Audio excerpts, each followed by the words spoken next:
True Crime Brewery contains disturbing content related to real-life crimes. Medical information is opinion based on facts of a crime and should not be interpreted as medical advice or treatment. Listener discretion is advised.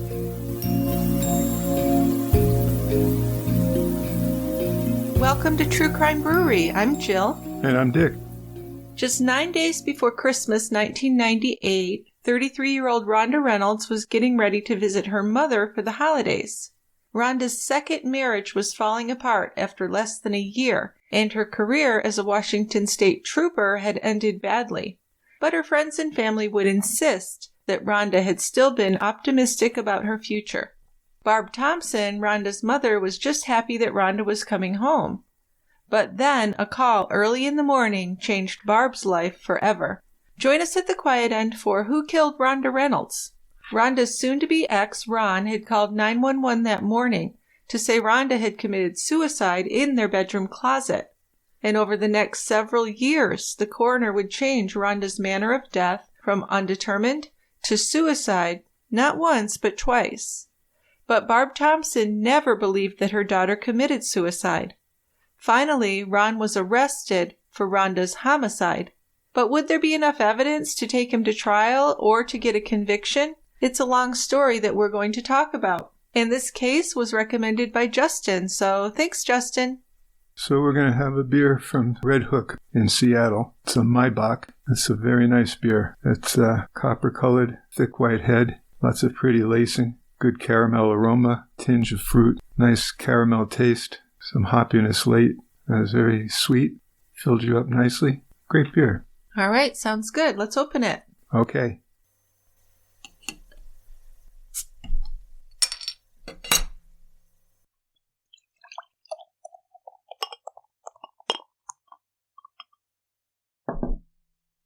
All right, follow me down here to the quiet end. We're going to walk past all of our regulars here at the bar. The usual denizens of the bar. Yeah, did you say hi to anybody? Santa. Well, of course, Santa. I'm a little worried about how much time Santa spends at the bar. Well, Let's hope he's not driving the sleigh tonight. He has a tough time. He has a tough time? Yeah, with all those kids and people talking to him. But that's his thing. That's why he's here. Yeah, it gets old. Well, let's hope not. That's kind of negative, but I will certainly buy him a drink if that will help him stay a little more merry, because he's supposed to be a jolly old soul. Oh, he's always fine with me. Okay. All right, Dickie, why don't you start us out with this story? It's a pretty well-known story, but I hope we've got some new things to offer here, and it certainly is a interesting conversation to have. A lot to think about and talk about here. Well, that's for sure. So Barb Thompson was only 19 years old when Rhonda was born. Rhonda's father left them just 3 years later. Now, raising her daughter on her own was a challenge, but Barb was strong and persistent. She worked 2 and even 3 jobs to pay the bills. But for Barb, Rhonda gave her a reason to go on. She took care of Rhonda, and 10 years later, Rhonda's brother Freeman, with the support of her mother, Virginia. Virginia was always around, and Rhonda absolutely adored her grandmother. Yeah, so this is really a story of 3 strong women, in my opinion. You have Virginia, Barb, and Rhonda. None of them had it easy, that's for sure. But they were very strong, very persistent, and I think most importantly, very supportive of one another. Yes. Yes. So more than just mom and daughter and grandmother, but really good friends and supportive women, which I think is very cool. Virginia's husband, who was Barb's father, had been an abusive alcoholic. Yes. Barb repeated her mother's mistake and married a man like her own father. Rhonda's father, Ronnie Scott, drank too much and became very jealous to the point of becoming violent. During one of the times when Barb tried to leave him, she realized how trapped she was. She was absolutely horrified when he tied her up and gagged her one day and left to buy film for his camera. Scary, huh? She wasn't sure what he planned to do, but she knew it wasn't going to be anything good. No, sure. And she was quite afraid. Anyone would be, yes. So when Ronnie was drinking, he was like another person. Barb tried unsuccessfully to break free, finally managed to roll over to the bedroom window, where she threw herself out. It wasn't that far to the ground, and luckily a neighbor saw her. Yeah, so this isn't playing around. This is serious shit. It sure is. She really endured and escaped. But Barb didn't want to report Ron for rape. One of the problems was he was her legal husband, even though they were estranged, And this was years before it became legal to even charge a husband with rape. Yeah, I mean, the prevalent thought back in the day was that if it's a husband and wife, there's no such thing as rape. Exactly, but Barb knew she needed to get away. So Rhonda's parents broke up in 1968 when Rhonda was just 3, like you said. And Ron was fatally injured just 4 years later in a car accident. So now Barb was completely on her own. She was incredibly thankful, though, that her mom, Virginia, was there to help care for Rhonda, who was then just 6 years old. She trusted her mother completely, and Rhonda was happy to have her grandmother living with them. Rhonda was Virginia's first grandchild, and she was just a great kid. She had straight A's through the 9th grade, and she never used drugs or alcohol. So Barb did marry again. She married for the second time in March of 1974, and her son, Freeman, was born on July 2nd, 1975. When her second husband took a job in Spokane, Washington, they all moved to the Northwest, and that was in 1976. So finally, Barb felt like she was putting down some roots. She really loved the acreage they had, with rooms for horses, dogs, and of course, plenty of room for the kids to run and play. 34 years later, she still lived in that same house, and Virginia's house was right next door. So although Rhonda had been born 2 months premature, she was a healthy and pretty easygoing baby. Barb had married twice, but her most consistent family member was always her own mother.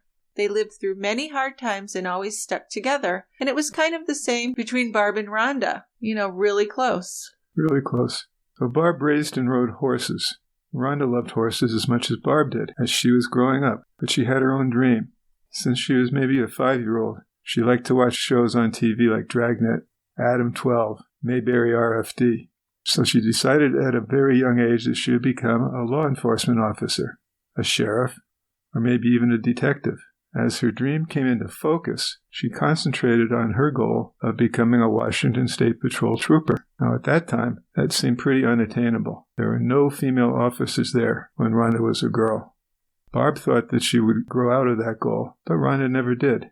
Although she was a feminine little girl, she was fascinated with police officers and had little fear of anything. She took on all sorts of challenges, and as she grew up, she understood that women would soon take their place beside men in law enforcement. She never gave up on her plans to be a trooper, but she also knew that she wanted to have a family of her own someday. Right. Now, Rhonda got really good grades in high school and did go on to community college. With nearly a 4.0 GPA, she was really set up to be successful. The state police were able to pick and choose their candidates, and you had to be 19 and a half with 20/25 vision and weight proportionate to your height. So Rhonda met all of those requirements. Even after meeting all of those standards, though, the few applicants who were accepted were required to pass a fitness and agility test, and Rhonda breezed through that as well. Having chosen this career for herself back when she was still in grade school, she'd really been careful to live the kind of life that the state police wanted when they did background checks on their prospective new hires. So Rhonda became the youngest female cadet ever hired at just 20 years old. Her life was turning out just as she had hoped it would. As a cadet, she went through 8 months of training. The boot camp in Shelton, Washington was similar to Army and Marine Corps training. She was often wakened before dawn in order to do push-ups in the mud and go running in the rain. So about a third of Washington State Patrol cadets didn't finish this 8-month training program. They'd drop out for many reasons. Some couldn't withstand the lack of sleep, the physical demands, and the harassment. But Rhonda made it through. Being a trooper was, in many ways, more dangerous than even being a detective, because Washington State permitted tinted windows so dark that an officer couldn't see who was inside as they approached a vehicle. So it really took a lot of mental strength, if you think about it, and a lot of caution for troopers to stop a car when the driver and passengers weren't even visible to them. And that sounds really scary to me. Me too. A driver pulled over for something that seems as benign as a burned-out taillight could turn out to be a killer on the run. So Rhonda entered the Washington State Patrol Academy on September 8, 1987, and with credit for her earlier years as a trooper cadet in her teens, she was made a commissioned trooper in January of 1988. And boy, was she proud, and so was Barb. Absolutely. Rhonda's first assignment was to patrol the busiest highway in Washington State. These were very early days in the history of women on the Washington State Patrol, and Rhonda worked to shield her emotions from the verbal and physical harassment. Her close women friends knew that she was kind and often offended by some of the jokes and comments that the men made, but Rhonda was careful not to show it. So I am sure at that time, her being one of the few female officers, it must have been hell.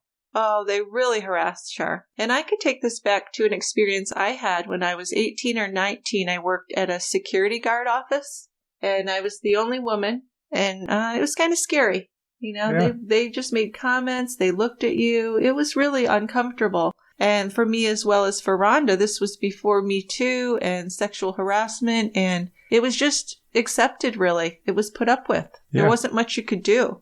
That's right. So you just kind of had to act like it didn't bother you. Yeah, because if they got a whiff that you were pissed off at them or didn't appreciate the catcalls. Or that it was affecting you and hurting you, especially. But they just would keep on doing it. Absolutely. So the best thing then was to ignore it. Yep, but not easy. Much easier said than done. Oh, absolutely. So Connie Riker worked as a dispatcher for the State Patrol, and her territory consisted of many counties. It wasn't long after meeting Rhonda that these two became friends. So on occasion, Connie would ride along with Rhonda in her car. Connie was appalled when she heard the lewd comments and jokes that Rhonda had to put up with every day. There was a severe sexual harassment problem in the patrol then. But Rhonda knew that she had to get along with the men, so she really put on a tough exterior when she was around them. Connie would remember how happy Rhonda was the summer she married another Washington State trooper, and that was Mark Liberty, and they moved to a beautiful horse farm together. Rhonda loved Mark's 3 kids from his first marriage, and they all seemed to get along really well. And Rhonda changed her last name to Liberty, so she was Rhonda Liberty. So Mark was pretty cute. He had this reddish blonde hair, a mustache, and was very tall. He was a handsome guy, and Rhonda fell in love with him very quickly. Mark was 8 years older than Rhonda, and he'd been married before, and he had custody of his 3 children, 2 boys and a girl. But that was no problem at all for Rhonda. She loved children and was really happy to become a stepmother. So they were married in Spokane in June of 1989, and Rhonda wore a 1920s-style wedding gown with a ruffled hat. She'd actually designed her own outfit, and her grandma Virginia had sewn it for her. Mark wore his full-dress uniform, and he looked just as happy as his new wife did. Rhonda hoped to have children of her own with Mark, and she could just picture building this large, blended family together. Everything seemed to be coming together the way she wanted. So the couple's house was rural, with lots of space for Mark's children and the children Rhonda hoped to have with him. It was really the answer to her dreams. There were stables for her to have horses, there was a creek behind the house, and blackberry bushes. Mark fell in love with some adjoining property with a cabin in the woods, so Rhonda agreed that they should buy that too. Her favorite shift in the Washington State Patrol was during the night and early morning watch, because she loved to return home in the morning just to see how beautiful it was there. And Rhonda really did love Mark's 3 children. Even though she and his 13-year-old daughter argued sometimes, that was to be expected with a teenage girl and a stepmother. And although it was Rhonda who took care of her and listened to all of her problems, the girl of course felt that her birth mother could do no wrong. But Rhonda understood this, and she never spoke negatively about Mark's first wife. She was really good at being a stepmom, especially for someone so young. She was young. And sadly, Rhonda's dreams of having her own children were not coming true. She miscarried several pregnancies, and the losses seemed to hit her harder than they did Mark. Mark just refused to talk about the lost pregnancies, and he avoided Rhonda's grief. Probably, to his way of thinking, he already had 3 children and didn't need any more. Yeah, probably. Rhonda felt inadequate as a woman. She did, and by 1997, the Liberty's marriage was not going all too well. It looked like their problems were becoming impossible to solve, really. Rhonda worried that she'd never be able to have a baby, and Mark just didn't seem to understand how devastating that was for her. It was really a big deal, and he just didn't get it. Now, one miscarriage occurred when Rhonda was in her 5th month, so that's pretty far along. She'd been so happy when she passed the 3-month mark, believing that this was the child she could at last carry to term. So she delivered the fetus at home in the bathroom. and she had a retained placenta, so she was in danger of hemorrhaging. So Mark took her to the hospital as she carried the baby's limp, pale body in her lap. Mark checked her into the hospital's ER and then left her there. So Rhonda thought he'd gone to park the car and would be right back. But Mark actually drove away and worked a shift, leaving Rhonda alone. And she really would never forgive him for doing this to her. Well, I think that's pretty unforgivable. It is, isn't it? She was all by herself, and there was still the possibility that she could bleed to death. Also, there was no one there to comfort her when her baby was officially declared dead. So I think Mark had a hard time dealing with this, but there's really no excuse for doing that to her. So Mark and Rhonda, things went downhill after that. They began to argue often and separated several times, actually. Most of their disagreements became about money. Rhonda wasn't good at handling finances, and even her family members would admit that was true. If she forgot to pay a bill, she knew Mark would be angry about it, so she didn't tell him. She realized that he'd find out eventually, but she just avoided thinking about it. One time he gave her money to pay their property taxes, and she forgot to do it, and that had led to a big fight between Mark and Rhonda. But it was the loss of that baby that really affected her. It left Rhonda sad and anxious. She'd been able to brush off sexual harassment by her Washington State Patrol superiors before, but it was more difficult now because she just didn't feel as strong as she had before. She felt very vulnerable after that loss. Rhonda's work file showed that she notified her sergeant that she was pregnant in March 1992 with an estimated delivery date of late October. At that time, her obstetrician recommended that she have no road patrol duties, and she shouldn't be lifting anything over 25 pounds for the duration of her pregnancy. She had to take several leaves of absence for medical reasons, and then again when she lost the baby. For many of the men in the state police, this was proof that women couldn't operate like their male counterparts. They believed that men were stronger. Now, no one said these words out loud because it was considered prejudicial, but the sexual harassment continued, and some of her superiors took steps to undermine her career as a trooper. Yeah, she really started to have problems at work, and we don't know specifically what happened, but we do know that Rhonda began to feel ostracized. She received 2 reprimands in one of her regular evaluations, and this really shocked her. The first was for mishandling a collision by turning in an incomplete report. Her superior accused Rhonda of handing in late reports and blaming others for her own mistakes. And although she had made some mistakes, she felt that she was a competent trooper. One of Rhonda's supervising sergeants continually made inappropriate sexual comments to her. When he asked her to strip down to the waist so he could check her bulletproof vest, she refused. A major had actually squeezed her breast too, and that made Rhonda very angry. She had put up with the accidental touching for a long time, but then she just started to have enough. Several of Rhonda's fellow troopers promised to stand up for her if she filed a sexual harassment complaint, and that did make her feel better. She expected to have backup when she filed a complaint. But when her supporters realized that supporting her might get them fired, they backed down. So Rhonda was left to fight alone, and she didn't win. Well, that was preordained. Yeah, but she didn't know that. Meanwhile, Mark and Rhonda continued to have issues. When they fought, she often took a pillow and blanket and found a place on the floor where she would sleep alone. Sometimes Mark would sleep on the couch. There was one thing they had both agreed on, something that would impact the investigation of her death. Neither of them liked electric blankets, and they wouldn't sleep under one, not for any reason. They had none in their home, and if they were visiting relatives and found electric blankets on their bed, they would unplug them or ask for other covers. The idea of electricity running over them made them uncomfortable. Right, so that will be significant in a little bit. Rhonda couldn't deny that she and Mark had problems, and the time came when she knew she could no longer work as a trooper for the Washington State Patrol. She couldn't take any more of the sexual harassment. Then the patrol was asking her to pay back the shifts she had to take off when she miscarried and when she hurt her back in a high-speed chase. What she'd done is she'd also collected disability from the state of Washington while she was getting her sick pay, and that you're not supposed to do. But we don't know if she did that on purpose. But as far as the accident goes, she had made a U-turn at 70 miles an hour, and the radar had flown off the dashboard of her cruiser and hit her in the back. So whether Rhonda understood that she couldn't collect her regular salary and disability at the same time isn't known, but it was double dipping and the state of course wanted its money back. So Rhonda was pretty fed up with the whole thing and she resigned on October 18, 1995.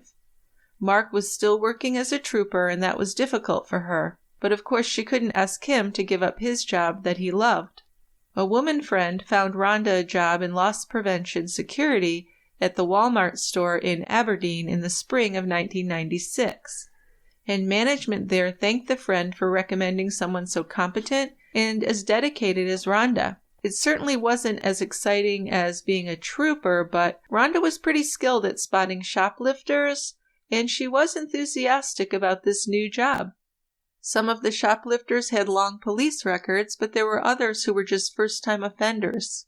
And Rhonda was a good investigator, and she made the most out of her loss prevention career. She moved to the Bon Marché store, which is now Macy's, in 1997. Wearing jeans and sweatshirts or raincoats, she would easily fade into the background, expertly imitating shoppers. So although there had been issues for some time, the end of Rhonda and Mark's marriage did seem sudden. After 8 years together, Rhonda suspected that Mark was being unfaithful. The woman they'd hired as a realtor to sell Mark's mother's house had seemed way too familiar with him, and Rhonda's suspicions grew stronger and stronger that Mark and this realtor had become lovers. So it turned out that she was right, and this cheating was a real deal breaker for her. So their divorce was final in December of 1997, and this made for a very sad Christmas for Rhonda, but she had her family and longtime friends to turn to, and especially helpful was this man named Ron Reynolds. He was a Jehovah's Witness who had been counseling her for over a year. I know where this is going. So in the mid to late 1990s, the Liberties and the Reynolds lived down the road from each other, and the two couples were friendly. Ron's wife, Katie, was a close friend of Rhonda's, and she tried to give her advice when her marriage to Mark was crumbling. The Reynoldses were about 15 years older than Rhonda and Mark. As time passed, Ron and Rhonda became close. When her marriage ended in divorce, Ron and Katie's marriage did also. Ron had been someone who Rhonda could count on. He was always available to her. Yeah, so it's not a great situation. No, it isn't. Still, Rhonda fell in love with Ron Reynolds in 1997, and it did seem mutual. Then they were engaged and planned to marry in January of 1998, so really fast. So Rhonda was single for only a month, really, and during the first months of her marriage to Ron Reynolds, she did seem very positive and happy. There were some problems that came up, of course, but Rhonda was confident that they could work them out together.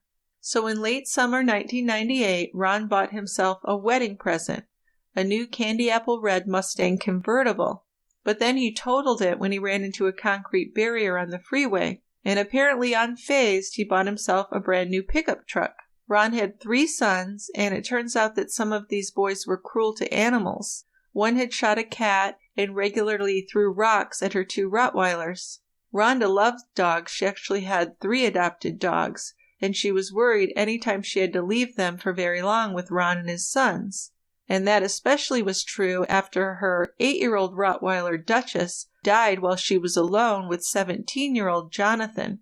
So Ron always told her that the dog had died of heat stroke, but Rhonda didn't believe that. She knew deep down that her dog had been beaten to death by Jonathan. And I don't know the details of that, but it's very different, heat stroke and beating. So there must have been some evidence to lead Rhonda to feel that way. Must have been. So Jonathan was the oldest son living with Ron and Rhonda. He was almost 18, and Rhonda told her mother that he had started sneaking into the master bathroom when she was taking a shower, actually peeking at her, and several times Rhonda had caught him looking through the shower curtain at her. So Rhonda felt, like she had no privacy, and this was her home. So the third time she saw Jonathan's face smiling at her through a crack in the shower curtain, she leapt out of the stall, pinned his wrists behind his back, and took him down, pushing his face into the bathroom floor. So this is quite an image because she must have done it nude. It must have been. But she was tough. So she did tell Ron about this, and she was even angrier when Ron dismissed her concerns about Jonathan. And then Jonathan, of course, hated Rhonda after that. She humiliated him and hurt him physically as well. So Jonathan threatened to kill her after that. And of course, Jonathan would later deny that this ever happened. So it was pretty much he said, she said, because there was no witness to that.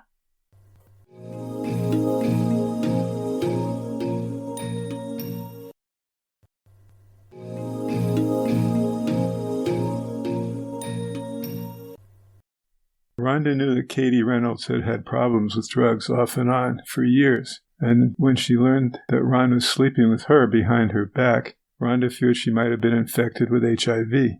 Once the decision was made to end their marriage, Rhonda refused to agree to the divorce until 6 months passed and she had a negative HIV test. So I kind of understand that, but what's going to happen as far as what if it is positive? How's that going to change the divorce or anything? It's really not. Yeah, so I'm a little confused about why she felt that way, although I can understand her fear. But then Rhonda told a friend that she was angry when she found out Ron had bailed his ex-wife Katie out of jail after she'd been locked up on drug charges. Rhonda was really worried about her own bills, and Ron wasn't paying them, even though she'd been giving him her paychecks. Like I mentioned earlier, Rhonda was not good with money, and she just decided to let Ron handle everything. And of course that was a huge mistake. Then Rhonda learned that Ron's ex-wife Katie Reynolds was using her Bon Marché credit card to purchase things for herself. And in November of 1998, Rhonda called a friend from the highway because she was out of gas. She said she'd had a fight with Ron and left the house in the middle of the night. So then the friend thought, wow, things really aren't going well in that marriage, and felt really bad for Rhonda because she'd just recently been divorced from her first husband. Yeah, this all happened within a year or so's time. Yeah, it was a lot to go through, especially with the job circumstances, too. So in December 1998, Rhonda found herself divorced from Mark Liberty and in the process of divorcing Ron Reynolds. She had found out that Ron was betraying her with his ex-wife as far back as the prior spring. So that was like 2 or 3 months after they got married. I know, it's very shady. You have to wonder why he even married her. Yeah. And she hadn't been ready to leave him then because their finances were so intertwined, and Rhonda had been turning over her checks to him. He had said he was paying her bills and her share of any communal bills, and Rhonda still hoped to save her marriage. But then she learned that Ron hadn't paid her bills at all. He had been lying to her about so many things. Yeah, a lot of things, almost everything, really. Yes. So Rhonda's mother really never understood Rhonda's attraction to Ron Reynolds in the first place. He was 14 years older than Rhonda was, a grade school teacher, and a presiding leader in the Jehovah's Witnesses religion. So you think he would have been a responsible guy. He was tall with graying light brown hair, he wore glasses, and he had a thick bushy mustache. So he wasn't nearly as handsome as Mark Liberty, but he did listen to Rhonda when she went to the Jehovah's Witnesses for counseling, and he always seemed to know just what to say to make her feel safe. Mark and Rhonda had met the Reynolds when they went to Kingdom Hall services and learned that Ron and his wife of more than 20 years, Katie, lived several houses down the street from them. The Reynolds had 5 sons, with 3 of them still living at home. They were very open with Mark and Rhonda, and Ron had confided that he and Katie had had a problem with drugs when they were younger. But it seems that Katie still had a problem with drugs. So it seems. So at that point, the Liberty's marriage was already in trouble, and it looked like Ron and Katie weren't doing too well either. When Rhonda was grieving the loss of her first marriage, her career, and the possibility of having a baby, Ron had offered to be her spiritual counselor. So of course she was very vulnerable in 1997, and Ron just seemed very solid. She didn't really know what his financial situation was, but she thought his job as an elementary school teacher was stable. So Mark had brought 3 children into their marriage, and Rhonda was confident she could come to love Ron's boys as well. Barb never even met Ron, but she had been concerned that he already had 5 sons and an ex-wife he'd been married to for over 20 years. She'd really hoped that Rhonda would wait longer to get married again, but Rhonda had been adamant about marrying Ron. She said she loved him and believed in him. So what Ron had done is he had used a reverse seduction ploy with Rhonda, and when Barb heard about that, that really troubled her. The mother and daughter had always talked about the problems in their lives and even shared some intimate things. And according to Rhonda, Ron had confessed to her that he was impotent and that it wouldn't be fair to her for them to be together. He had then attempted to make love to her and wasn't able to. So Rhonda felt bad for him and said that it didn't make her love him any less. She had the kind of personality where she wanted to be able to fix this. So when they tried to have intercourse again, Ron was miraculously able to get an erection, and then he thanked Rhonda for making him feel alive again. And It's Rhonda, a miracle. Yeah, right. So Rhonda was so happy to hear this and that she was capable of bringing Ron's sexual potency back to life that she thought, oh, they just must be meant to be together. Must be. She'd always been a one-man woman, and as strong as she was, she did seem to feel incomplete without a man in her life. So at this point in her life, Ron seemed like the answer to all of her problems, although clearly he was not. Rhonda wasn't listening to her head. Her heart, her emotions were getting the better of her. Yeah, it happens. Yes, it does. In the beginning, Ron and Rhonda lived in Ron's house in McCleary. Shortly after they married, Ron was hired by the Toledo School District in Lewis County to be an elementary school principal. He'd always been popular with his students, and he had earned his master's degree. So they bought a house together on Twin Peaks Drive in Toledo. Rhonda paid $15,000 for the down payment. Yeah, so that's disturbing right there that she paid for the down payment. Yeah, it's going to get more disturbing. Yeah. Now, at this point, she was still in negotiation with the state over how much her retirement package would be. So she had to borrow the money from her mother and promised to pay her back when she got the retirement money that was owed to her. But Rhonda knew she wouldn't receive her full retirement sum of $12,000 to $15,000 because she owed the Washington State Patrol money for that time period where she'd mistakenly taken sick pay as well as state compensation for her on-the-job injury. But she also had money coming from the sale of the home and acreage she and Mark Liberty had owned together.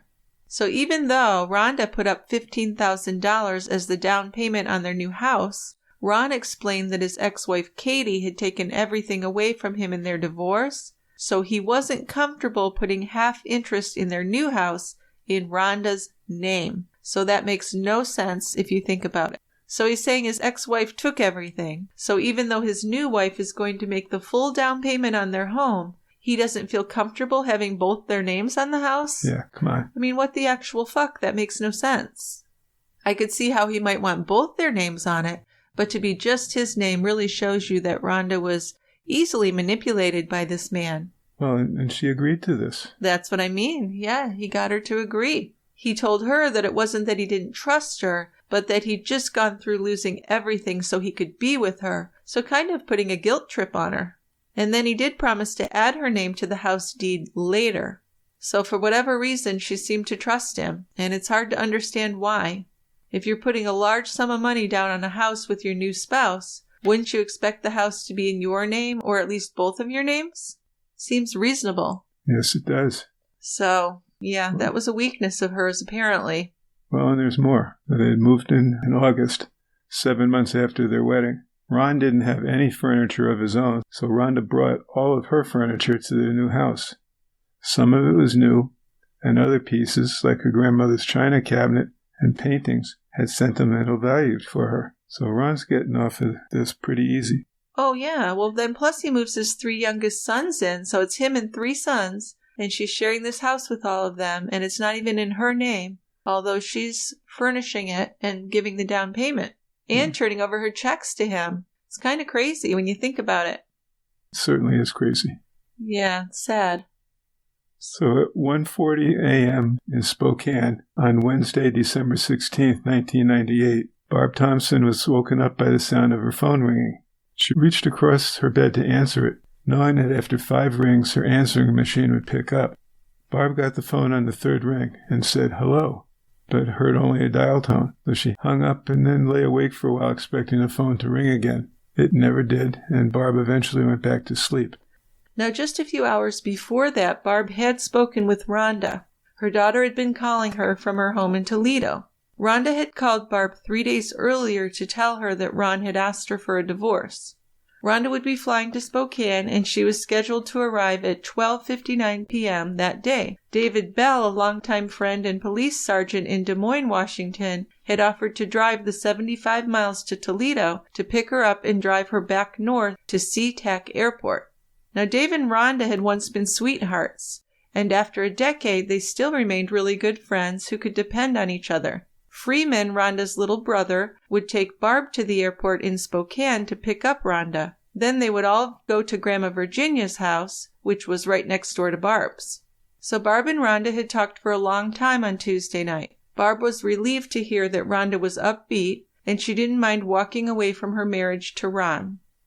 She was determined to recoup the thousands of dollars she had put into the house, and she was looking forward to getting on with her life. After all, she was still in her early 30s. She just wanted some time with her family to decide on what she would do next with her life. So Freeman drove Barb to the Spokane airport, and she rushed to the terminal to meet her daughter. But then when she got to the gate, she found out that Rhonda's flight had been canceled, and the next flight from Seattle wasn't scheduled to arrive until 2:55 p.m. So that was still a little over 2 more hours. So they weren't very far from the airport and decided that they would go home. The phone was ringing as they walked in the door at the house, and Barb expected it to be Rhonda calling to say that there was a change in her arrival time. But it was her mother, Virginia, wanting to know why they hadn't dropped in with Rhonda to see her. So Barb told her mother that they would stop by, but Rhonda would be later than expected. Then Barb kept busy loading the dishwasher, and she glanced out the window over the kitchen sink and saw a green and white squad car parked at her mother's house. It looked like a Spokane County Sheriff's unit, but Barb wasn't alarmed. Whenever there was a loose or injured horse, which happened fairly often, the deputies came to her to ask who owned it. She was kind of like the go-to expert on horses in her end of the county. Normally, Barb was happy to help out with any runaway horses, but it never took less than 2 hours, and right then she didn't want to be delayed when she was about to go back to the airport to pick up Rhonda. So she opened her front door, and an older man was standing there. Barb saw that he had a bar with writing carved on it pinned to his shirt, and it read chaplain. So that gave her a knot in her stomach. A chaplain at the door usually means something bad had happened to someone. Yes, not coming to give you good news. Never. So he hesitated for a moment, and then he said, "I have a message here. I'm so sorry to tell you that your mother has passed away, and you need to call your father." So Barb felt relief then. Whatever had happened, they had the wrong family. Her father had passed away years ago, and of course her mother Virginia lived right next door, and she'd just spoken with her. But the chaplain continued, "I have a message that you are to call your father at the coroner's office in Lewis County." So he was to give this message to Barb Thompson, and that was all he seemed to know. And obviously, he had the wrong information. He was mixed up. Just a bit. So Barb was a little bit feeling sick, but then she remembered, you know what, there is another Barbara Thompson living in Spokane. In the past, she'd gotten some of the other woman's mail and phone calls. So Barb looked at her watch and told the chaplain that she really had to leave for the airport, and he just nodded and went to his car. Barb called Freeman then, reminding him it was time to drive her to the airport. So it seems like that was just a glitch and everything's fine. So Freeman picked up Barb then and headed for the airport arrival gate. Rhonda's plane wouldn't land for another 15 minutes. Barb was so anxious to see her daughter that she hurried, running between people and passing them. She stood watching the double doors that the passengers would come through. Family was planning Christmas together for the first time in several years. Rhonda had to leave on the 21st to go back to her job, so they had planned an early Christmas dinner and gifts. Barb watched the incoming planes taxi to their gates. Finally, she saw the Alaska Airlines jet that had to be Rhonda's plane. She knew her daughter would be one of the last to deplane, because Rhonda liked to let people with babies, the elderly and disabled passengers, exit first. Yeah, so at 3 p.m. the last of the passengers walked out, but there was no Rhonda. Then 2 flight attendants walked past Barb, talking and joking, and then the doors shut behind them. She really wanted to confront these flight attendants and demand to know where her daughter was, but she didn't. She knew that would be kind of crazy. But she suddenly felt sick, and then she remembered the chaplain who had come to her house, and now his words were echoing in her ears. She had a real pit in her stomach. She realized he had been talking about her daughter. She hadn't been on the plane at all, and she found out that Rhonda hadn't even been on the passenger list. So finally, Barb found a phone and called information, asking for the number of the Lewis County Coroner's office. But Lewis County hadn't meant anything to her because she thought Rhonda lived in Thurston County. But of course by now she realizes that something was wrong. So Barb gathered up her courage and called the number for the coroner's office.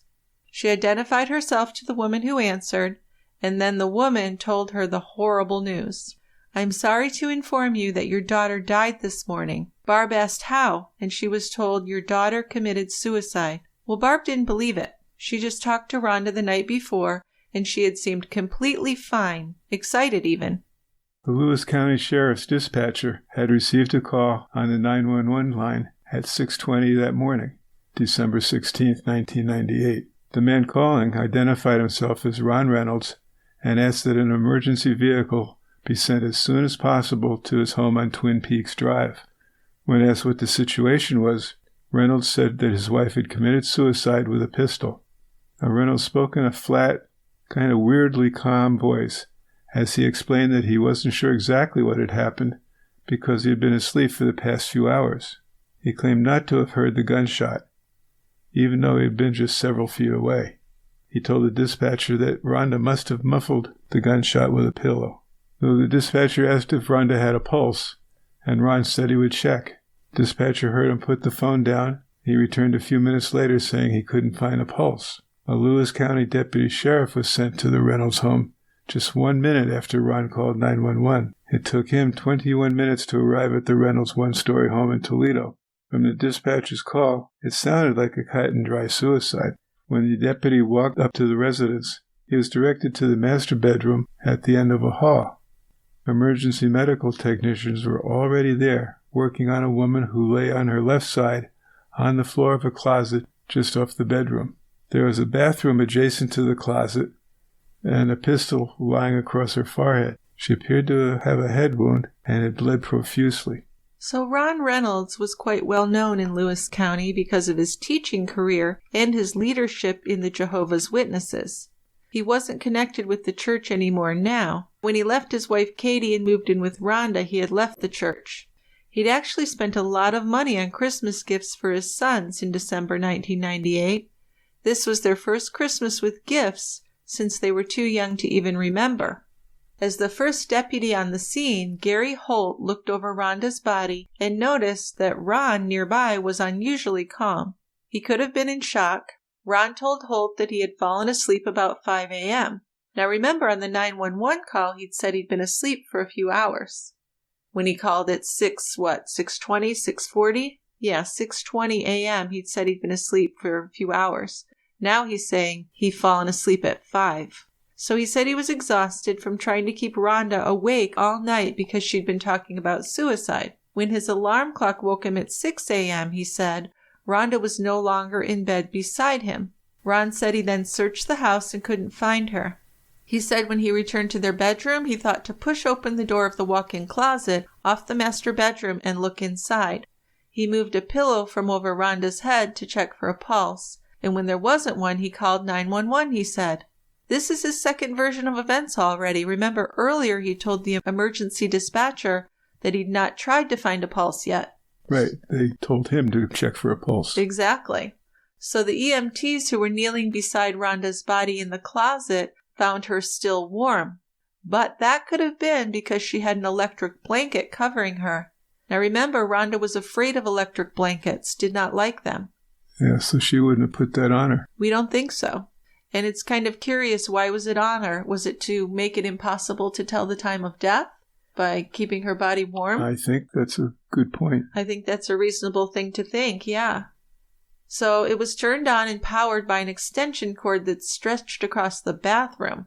And Rhonda wore white flannel pajamas with pink roses on them. The paramedics checked for lividity, the livor mortis that occurs when the heart stops beating and blood sinks to the lowest part of the body, eventually leaving fixed purplish red marks. Rhonda's blood had settled to the left front portion of her body. The EMTs also checked for signs of rigor mortis, the stiffening that begins after death. The jaw is usually the first area to begin to stiffen, and they were surprised when Ron said he had seen her alive at 5 a.m., because rigor seemed far more progressed than it would be within an hour and a half of death. Both the degree of lividity and rigor mortis would actually place Rhonda's death closer to 2 a.m., 4 hours earlier than the time Ron had said he discovered her. And that would also match more closely with his initial statement that he'd been asleep for several hours or a few hours. So that seems like he kind of slipped saying that. Yes, it does. The other thing I'd wonder, if he's been up pretty much the whole night trying to talk his wife out of committing suicide, Yeah. why does he decide at 5 a.m. to go to bed? Well, I guess he just couldn't stay awake any longer, but what is even the idea of keeping someone awake to prevent suicide? That doesn't even make sense. Yeah. If you're that worried, why wouldn't you take her to a hospital or call 911? And if she's asleep, she can't commit suicide when she's asleep anyway. So why keep her awake? It doesn't make any sense, really. It doesn't make any sense. No, his story is really kind of bullshit. So Rhonda had died from a fatal gunshot. It was in front and slightly above Rhonda's right ear. But they couldn't tell if it was an entrance wound or an exit wound until the blood would be washed from her face, throat, and hair. Ron's younger 3 sons, who were living in the house, had apparently been woken up by the EMTs and deputies. Jonathan was 17, David 15, and Joshua 10. So Ron told his sons to get up and get dressed quickly. Then he told Jonathan to drive himself and his 2 younger brothers to their mother's house. Their mother, Ron's ex-wife Katie, lived about 20 miles away. Deputy Holt, who had only caught a glimpse of the boys in the front hallway, thought that the detectives could just talk to them later at Katie's house.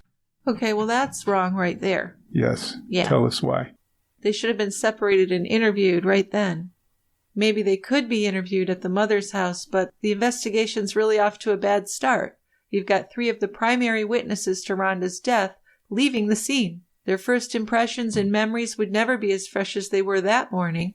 Other people could talk to them and confuse them in the meantime. Detectives had no chance to take statements for them or ask any questions. The boys were hurried out of the house by Ron before most of the investigators knew that they were even there. For one thing, the investigators could have asked Jonathan, who's nearly 18, why there was a thick cloud of incense coming from his room this early in the morning. This would be looked back on by some investigators as evidence that Jonathan had been smoking drugs, maybe meth, and there was reason to believe that. And it's also very strange that he would be doing that early in the morning, that he would be awake. So David Bell, who was a sergeant with the Des Moines, Washington Police Department and Rhonda's longtime friend, arrived at the house. He said he was there to drive Rhonda to the airport for her flight to Spokane. A phone book open to the airline pages was still in the master bathroom near the phone. Dave was much more visibly upset that day than Ron was. Maybe because Ron and Rhonda were in the process of breaking up, he didn't have the emotions expected of a husband in this kind of situation. But Ron was eerily cool to many at the scene, and that would be true for that day and in the days to come.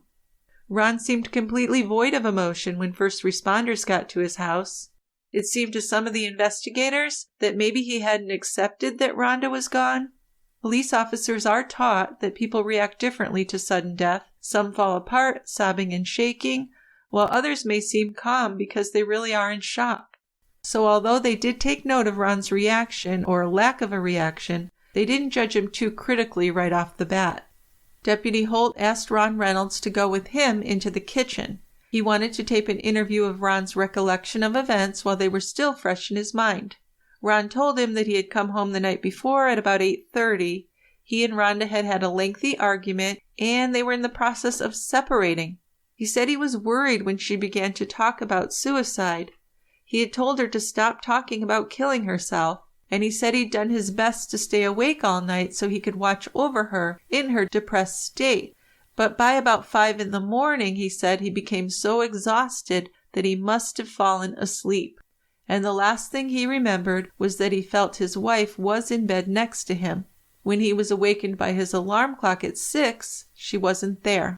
He said he hadn't heard any unusual noises during the hours since he dropped off to sleep. He looked for her and found her in the closet on the floor. So he's saying that a gunshot went off a few feet away from him and he didn't wake up or hear it. He slept through it. He said he had seen the wound just below Rhonda's right temple and then he'd called 911.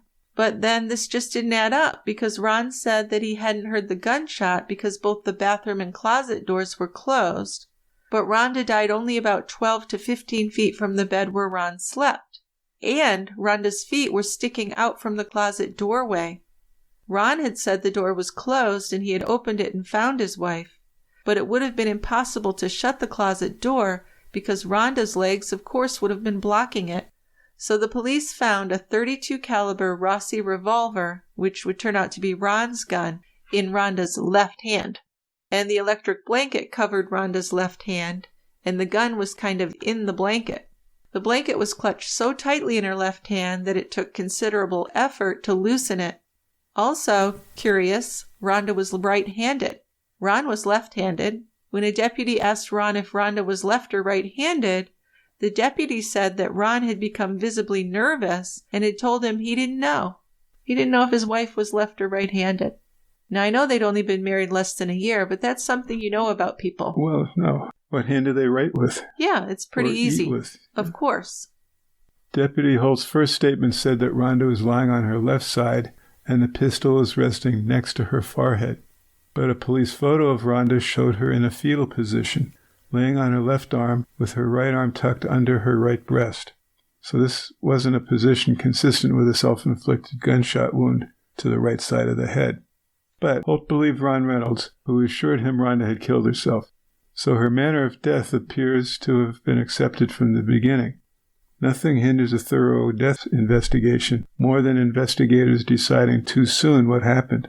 We know that once our minds are made up, it gets more difficult to consider other possibilities. Rhonda appeared to have taken her own life. Her husband had said this in his 911 call. Still, it's difficult to understand why she had made so many plans if she'd intended to commit suicide. She had planned a trip. Her 3 suitcases were neatly packed. Her makeup and personal items were in her red Suzuki Tracker that was parked in the driveway. Holt could smell the strong odor of incense coming from Jonathan's room. This was heavy enough that it had to have been snuffed out very recently. So why is this kid burning incense at 6 a.m.? Well, it's very curious, but I don't think we'll ever know because no one ever asked him as far as I know. Homicide detective David Nizer arrived at the house at 7:52 a.m. Nizer would say later he had removed the handgun after seeing it between her 2 hands. When he moved a pillow that had been over her head, he noted the horizontal imprint of the gun barrel etched deeply into her skin from her right temple across her forehead. So that's really weird. The wound was just above and to the right of Rhonda's right ear, and the blanket was grasped in her left hand.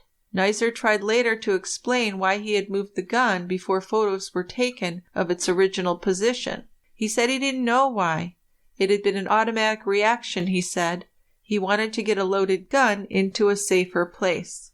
But that's a major fuck-up. It certainly is. Detective Barry took photos of the inside of the house and noted a number of unusual things. Rhonda's hair was swept up and back as if someone had run their fingers through it, possibly to check her bullet wound. Or she could have been dragged.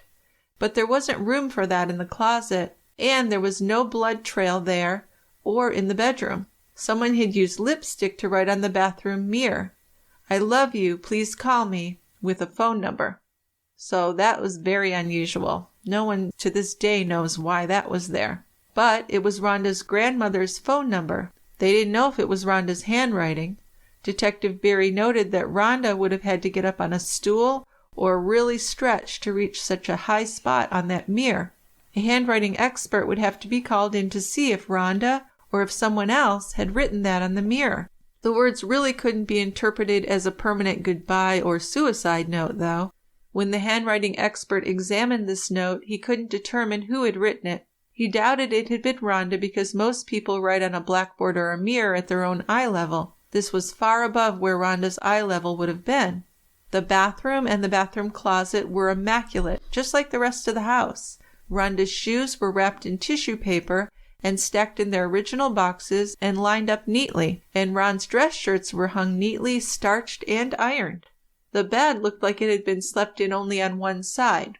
Facing straight ahead, the rumpled up area was on the left, and that turned out to be Ron's side. Rhonda's usual side was the right, and it was barely messed up at all. The pillows still on the bed matched the one that had been placed over Rhonda's head in the closet. There was an empty half-gallon bottle of whiskey on the nightstand on Rhonda's side of the bed. When dusted for fingerprints, there were none on it, which is very odd because you can't pick up a whiskey bottle and drink from it or anything without putting your fingerprints on it. Yeah, unless you're wearing gloves. which would be weird. Yes. Now, the detectives learned that Rhonda didn't drink any hard liquor, just wine coolers or a beer on an occasional hot day. But Ron said that the last time he looked at the bottle the day before, it was about a quarter full. So he's suggesting that Rhonda polished it off, but didn't leave prints, apparently. Yes. So detectives have to first rule out a homicide, then a suicide, third an accident, and last a natural death. They come across a scene, items that may or may not be physical evidence, witness statements, forensics such as blood spatter, DNA, hair and fiber comparisons, autopsy findings, ballistics, and any other possible evidence that could either convict or clear suspects. Now, this is especially important when someone dies in their own home. There are so many possibilities for significant findings in the house on Twin Peaks Drive.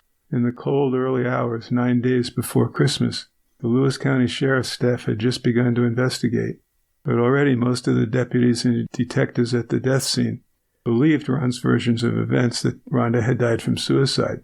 Their minds are pretty much made up. Which is weird. It seems like Detective Barry wasn't ready to declare Rhonda's death a suicide, though. He approached the death scene with many questions. He noted things that disturbed him and expected that the investigation would continue for days or even for weeks. It isn't unusual for detectives to spend 24 hours or even a lot more at a death scene before a body is removed, but that wasn't the case with Rhonda Reynolds' death. Lewis County didn't have a medical examiner, but they used a coroner, and some coroners aren't medical doctors or forensic specialists.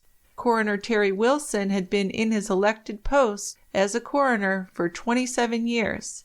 Some of his calls on manner of death had troubled Detective Barry in the past, and Wilson didn't even come to Rhonda's house. What he did was he sent out his deputy, Carmen Brunton. Carmen had worked in Wilson's office for a long time. The time Carmen arrived was never even recorded accurately. Her report reads that she was notified of Rhonda's death at 6 a.m., but we know that that couldn't have been right. Ron didn't call the sheriff's line until 6:20. Since it had taken most of the deputies 20 minutes to half an hour to reach the Reynolds house, it was likely that Carmen Brunta didn't get there until 7 a.m. at the earliest. And when she did, she wrote that rigor mortis had set into Rhonda's lower legs, and she later noted on her report that the reddish-purple stains of lividity had begun on Rhonda's back when she was at the funeral home. Also, there was no record that anyone had taken Rhonda's liver temperature, and that temperature would have been crucial in narrowing down her time of death, especially because that electric blanket changed her skin temperature, certainly. So after finding Rhonda on her left side, the investigators had rolled her onto her back for photos. It was apparent that the blood that flowed from her head wound had soaked her pajama top, her hair, and the carpet beneath her. If she'd been shot somewhere else and her body then moved to the closet, there would have been blood in some other area of the house, but there was none. Carmen Brunton also said that the wound near Rhonda's ear looked like an exit wound and that there appeared to be an entrance wound inside of her mouth. Both of her opinions, which would suggest suicide, would turn out to be wrong. Rhonda's body was taken to the funeral home, and Deputy Coroner Brunton signed the first of several death certificates on Christmas Eve. The manner of death was listed as undetermined, while the cause of death indicated a contact gunshot wound to the head. Brunton estimated Rhonda had died within minutes after being shot, and that was possible. Rhonda may have been unconscious and or paralyzed, but she would have to live for quite some time for her heart to pump out that much blood. The heart of a healthy person may well keep beating even after all brain activity is gone, and as it beats, blood will flow or leak from arteries and veins, even though the victim is brain dead.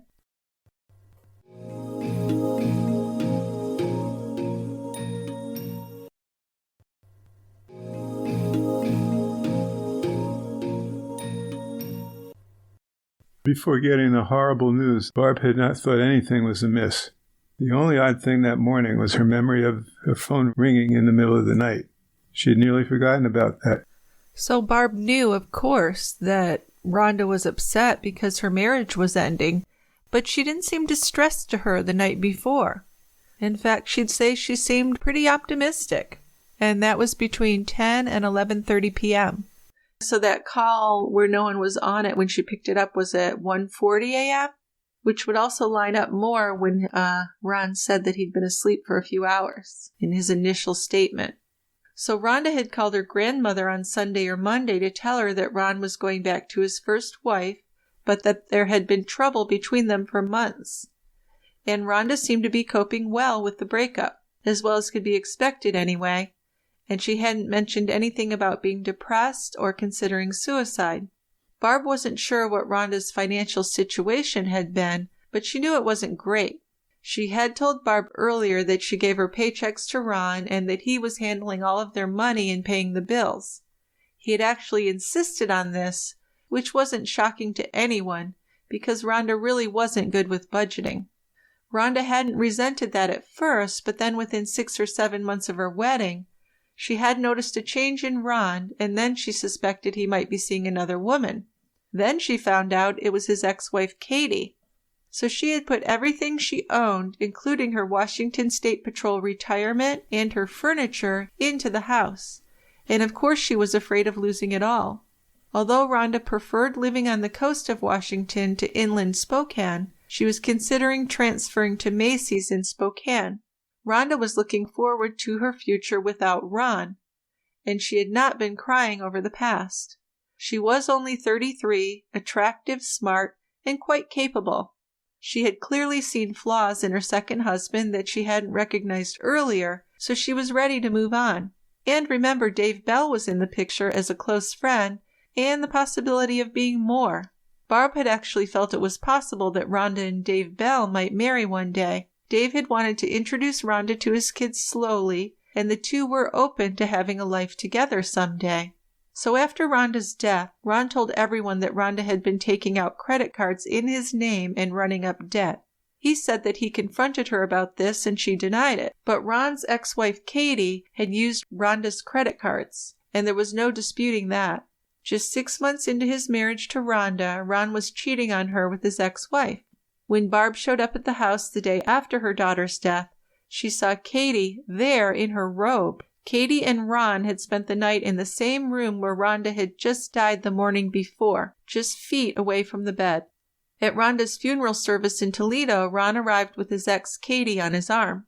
Barb thought that Katie looked upset, but Ron was strangely emotionless. When Barb went to pick up some of Rhonda's things from Ron's house, as well as Rhonda's dogs, he and his sons carried out furniture and clothing, and the dogs' things in boxes and containers. But Ron refused to hand over Rhonda's jewelry, silver tea set, and some of the more expensive furniture. Barb tried to keep her emotions and hate for Ron from him, but she couldn't stand to look at him most of the time. He never expressed any remorse or shed any tears in front of her. And Barb believed that Ron and his oldest son Jonathan were hiding something from her and were possibly involved in Rhonda's death. 13 years would pass with Barb Thompson trying to get accountability for what she was sure was the murder of her daughter. True crime author Anne Rule covered the case in her book, In the Still of the Night, and she and Barb became close, working together to get a coroner's inquest. Lewis County Coroner Warren McLeod presided over an inquest to try and find out if Rhonda's death was suicide or a homicide. A coroner's inquest is not a trial. The coroner presents evidence and questions witnesses. A 5-person jury then decides the manner of death. If it's determined to be homicide, then the jury can name who they believe is responsible, and after that, arrest warrants can be issued. Ron and his 3 sons refused to testify. But Barb testified that she spoke with Rhonda just hours before her death, and she was not despondent or suicidal. But Ron's mother Laura disagreed with this, and she testified that Rhonda called her 3 times and told her she couldn't go on without Ron. So I feel like Ron's mother testified in an effort to protect Jonathan and Ron, because I really find it hard to believe that Rhonda would have called her and told her she can't go on without her son. There's no evidence that Rhonda and Laura had a close relationship. Remember, she'd only been married to Ron for 11 months. Yeah, I would say that there wasn't a relationship. Right. So it's unlikely. I think she lied. Yeah, she's covering up for her son and grandson. Absolutely. Dave Bell testified that Rhonda didn't seem despondent when he last spoke with her, and he'd helped her pack up her things. But he said that Rhonda did do one unusual thing. She gave him a holstered revolver that had belonged to Ron's father. When he asked her why, she didn't answer. So Dave had taken the ammunition out of the gun and put it in a drawer by the bed, and this could be interpreted as Rhonda being afraid that Ron would use it on her, or maybe that she was afraid she'd use it on herself. That could go either way. But according to Dave, she had wanted to spend the night with him, but he had been against it since he had young children at home. He did offer to take her to a motel, but she declined that. Ron Reynolds told investigators he had spent 84 minutes on his cell phone talking Rhonda out of committing suicide before he returned home. Then they both went to bed. He had dinner at a hamburger place before going to watch a Christmas school play in Toledo. When asked why he would go out for food and a play when his wife was talking about killing herself, he said he just figured she'd do it, and he couldn't stop her. Holy shit. Jeez. But then back at the house with her, he claimed that he stayed up all night talking to her and trying to prevent her from hurting herself. Well, it just doesn't add up. So he's talking to her on the phone for like an hour and a half-ish, trying to talk her out of killing herself, but then he decides to go out and have a hamburger and go to the school play? Yeah. So why would he go out and have a hamburger and then go see a school play after he just spent like an hour and a half trying to talk her out of suicide? Then he meets her at home and tries to keep her awake to prevent her from hurting herself. Even though when he was out at the play and having the hamburger, he figured, well, if she's going to do it, she's going to do it. There's nothing I can do. Yeah. Doesn't add up. Just doesn't add up at all. No. And what about that 1 a.m. phone call to Barb? It's really been speculated that Ron had made that call after killing Rhonda much earlier that, late night, early morning. But unfortunately, the police never investigated those phone records, so we'll never fucking know. The investigation is one of the worst ever. It is a fairly limited investigation, isn't it? No, that's putting it mildly. But autopsy findings showed that Ron and Rhonda did have sex the night she died, after they'd agreed to break up. Ron said that this was goodbye sex.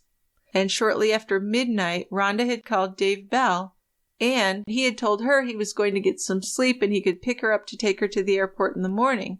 But according to Dave, Rhonda seemed perfectly happy with her plans. Nothing seemed odd at all.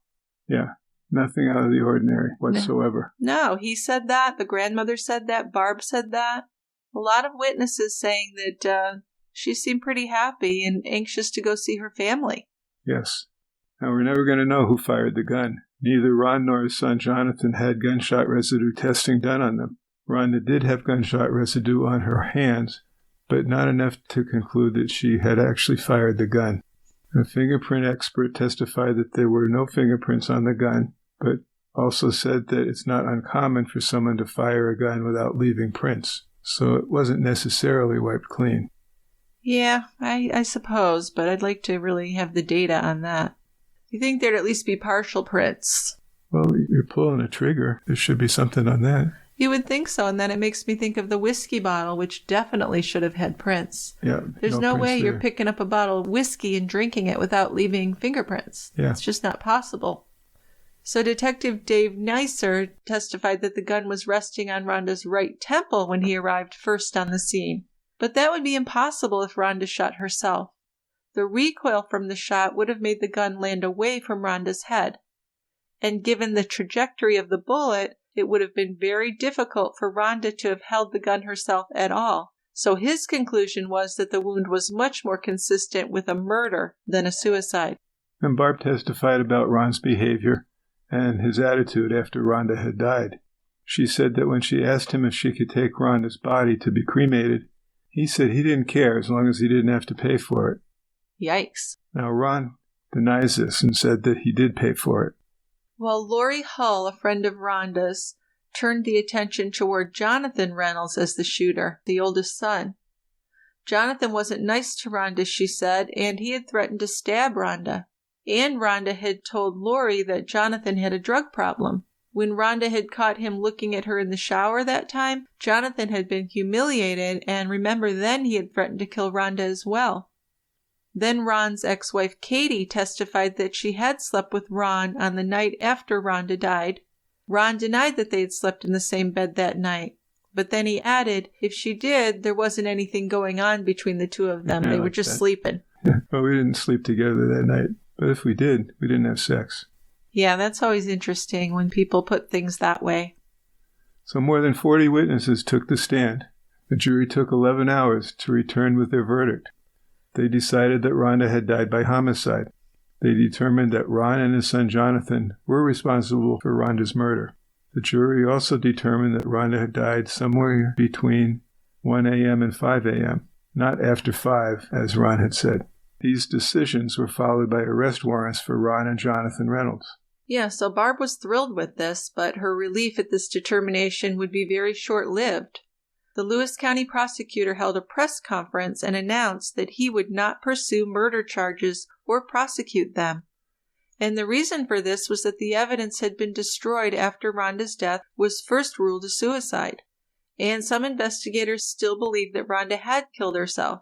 So basically, they can't go ahead with the prosecution because they fucked it up too badly, really. It's really a mess. Still, the coroner went ahead with the arrests. Ron and Jonathan were brought into court within hours and went in front of a judge. The prosecutor, though, then told the judge that Jonathan and Ron should be released and would not be prosecuted. In less than 3 minutes, that 13-year investigation was just over. That was it. Rhonda's case remains an open investigation. Ann Rule told Peter Van Sant of 48 Hours in 2012 that she believes Jonathan pulled the trigger because he had a deep hatred for Rhonda. She believed it was a rage-filled killing while he was high on crystal meth. Jonathan claimed that he never used crystal meth until after Rhonda had died, and he was dealing with the fallout and accusations. Well, I never used it until after she was dead. Yeah, that whole family's pretty sketch, aren't they? Very sketchy. Yes. So Rhonda's death certificate was changed to read homicide, but unfortunately no one will be prosecuted for the crime. That's pretty much the end of things. Nothing has happened since. So it's very unsatisfying. It is that? Yes. I guess it could be solved if someone confessed. I don't see that happening at all. No. No. So it's really just kind of a sad thing, a shitty investigation, and there's no good conclusion. There's not going to be any accountability, which really drives me crazy to think about. So I can't imagine how people who loved Rhonda feel about that. It must be really hard to live with. Oh, yeah. Okay, so before we move ahead with feedback, we want to let our listeners know that we're going to have a special holiday episode for everyone on Christmas Day. It's a terrifying story where the killer basically picked off his family members one by one over Christmas vacation. So, of course, we're going to call it the Christmas Vacation Massacre. So something to look forward to on Christmas, other than just gifts and food. You get something to listen to. When the family members are driving you crazy, you can go for a walk with your earbuds and listen about a murder, which is what we all like to do. Yeah, what better way to spend your Christmas day? I can't think of much, honestly.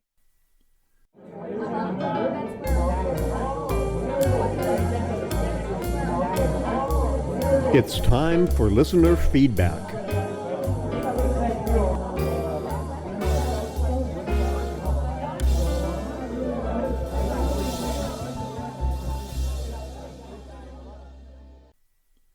Okay, so why don't you read our first email from Angelica with a case suggestion? Yes, Angelica says first, she come to you with another beer recommendation and a case suggestion. The beer is Devour, which is a Marzipan Imperial Golden Stout from Three Nations Brewing in Carrollton, Texas. We'll have to look for that. Then the case recommendation is the murder of Mariah Wilson, who was a professional cyclist and was murdered while visiting Austin for a competition. Yeah, I've heard of this one. That's recent. The suspected murderer is said to have been motivated by the all too familiar circumstances of a love triangle. After fleeing the U.S. for Costa Rica, Caitlin Armstrong was apprehended and returned to the United States to face charges.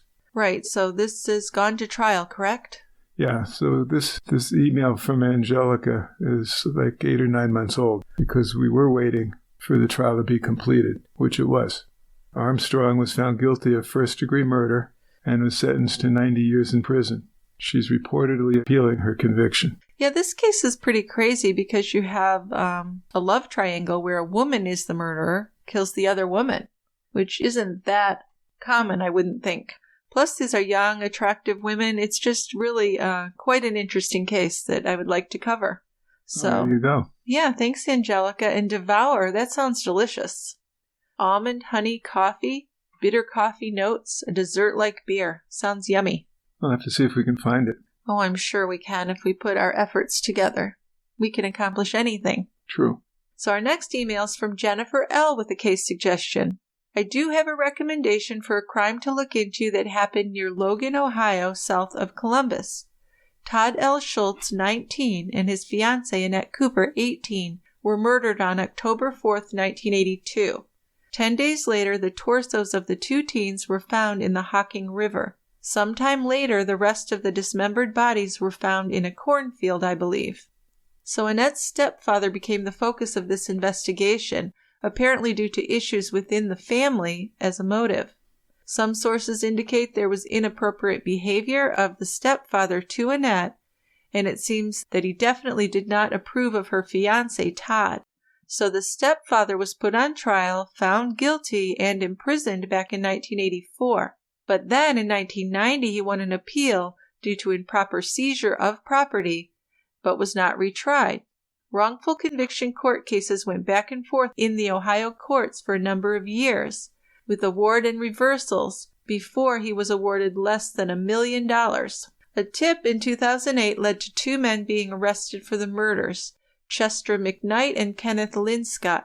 I can't remember if both committed the murder or if only one did, with the other aiding in the disposal of bodies. It was just awful that this involved inviting the teens to a party with them, with the intent being to rape Annette the whole time, and in my opinion, to kill the two. So McKnight was convicted of the two murders, while Linscott was convicted as an accessory. So I've never heard of this case, Jennifer. It's a good recommendation. It's from quite a ways back. Yeah, it's a 40-year-old case. The 80s, yeah. Very interesting. The little bit I read about it when Jennifer's talking about court cases going back and forth for a number of years, that's almost an understatement. There's a lot of litigation going on. All right, so we'll grab those documents and see what we can put together. So next we have an email from Nancy with a case suggestion. Why don't you read that one, Dick? Nancy says, today I have a case suggestion for you. In my town, there was a murder, with the victims being Reed and Miriam Beck, and this is in Abington, Pennsylvania. Their daughter was arrested for their murders just a couple days ago. Definitely is your type of murder. And then Nancy goes on to finish. Did I mention how much my mother and I loved the podcast? You didn't, Nancy, but go ahead. My mother recommends this podcast to her patients that can't sleep. Your voices are very calming, and I can't go to sleep without this podcast anymore. So I've learned to take that as a compliment. First I was like, oh, we're putting people to sleep. We've kind of got those NPR boring voices, but you know what? Yeah. If it helps people sleep, hey, I feel good about it. And if we're recommended as a sleep aid? Sure, why not? Yeah. I'll take it. So, daughter's name is Verity. Verity Beck was arrested and charged with the murder and dismemberment of her parents. She had been accused by her father of stealing from them. Verity had declared bankruptcy a couple of years previously, and she'd been living in her parents' home with them. A lot of difficulties about Verity, behavior issues, mental issues. Verity allegedly shot at her parents and dismembered their bodies. Maybe she did have mental issues if she did that, yeah. Now, she presented to relatives that the parents were still alive, but her brother was suspicious. He just didn't buy the whole story. So he went to the parents' house, and when he got into the house, he could detect that corpse aroma, and then he saw their bloody remains in a downstairs bedroom. He called the police. Verity is scheduled to begin trial in February 2024. Well, that sounds horrible. How come I haven't heard of this? It's recent and horrific. That it is. Wow. And a woman to do that to her parents, that's really bad. So this would be another one that I would probably wait on recording until we've gotten the trial out of the way. Well, and the trial's coming up in a couple months anyway, so I wouldn't be able to get to it that quickly either way. So yes, but we will definitely keep it on our list of things to do. So one more message we got is from Erica with an update on Kathleen Folbig. So Kathleen Folbig was the subject of our episode The Hand That Rocks the Cradle from May of 2021. Kathleen Folbig, who had been convicted in the deaths of her 4 children, received a pardon after serving 20 years in prison.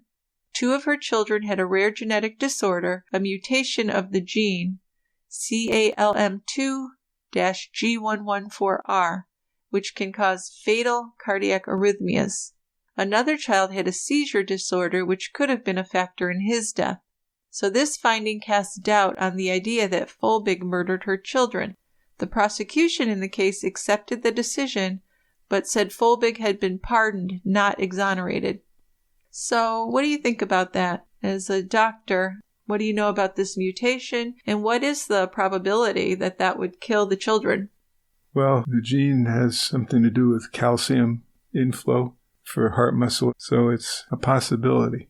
But what is the likelihood or probability? Do you believe that that is probably behind it, or do you think that's just a side thing? It's possible. I don't think it's very probable. Okay. But the difficulty is if you can introduce something that could explain their deaths. Right, it's reasonable doubt. Right. Yeah. So it doesn't take a lot for that. I just wondered your opinion.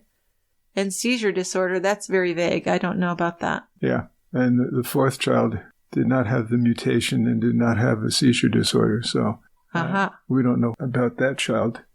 I see. So I see why they would say she's not exonerated but pardoned. Yes. But we'll see. It wouldn't surprise me if she gets exonerated. But we'll see. Yeah. All right. Well, dear listeners, thank you so much for listening today. I'd like to thank Mike McClellan for our music. And we'd also like to wish you all peaceful and happy holidays. We'll be back again soon. A reminder, we do have our premium option of TCB, which gives you early, ad-free, and bonus shows. We do a bonus case each month, sometimes more. And we send our new subscribers a gift with a personalized thank you note. You can subscribe by going to tiegrabber.com/subscribe and get all TCB episodes early and ad-free. Other ways to help the show are to give us a positive review on Apple Podcasts or wherever you listen to us. We'd also appreciate any email or voicemail you'd like to send with your feedback or case suggestions. And if you have feedback or case suggestions for us to cover on an upcoming show, send us an email to truecrimebrewery@tiegrabber.com. And voicemails can be sent by clicking on the voicemail link in our show notes or on our website. You can record right from your device or your laptop, whatever. So thank you so much, and we'll see you next time at the quiet end. We'll save you a seat. Bye-bye. Bye, guys.